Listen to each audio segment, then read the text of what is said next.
Selamat siang Mas, saya dengan perawat Syifa. Iya. Apa dengan Mas Rizza? Benar. Kedatangan saya di sini bertujuan untuk membantu Mas mengeluarkan sekret. Apakah Mas bersedia? Bersedia. Untuk prosedurnya nanti ikutin saya. Mungkin waktunya kurang lebih 5 menit. Oke. Baik, saya persiapkan alat terlebih dahulu ya. Silakan. Misi. Boleh diminum dulu.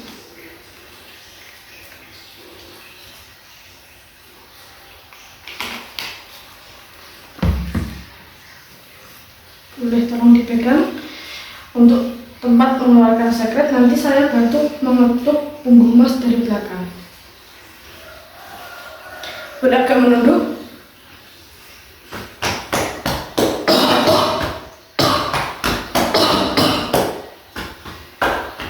Sudah. Baik, ini saya ambil.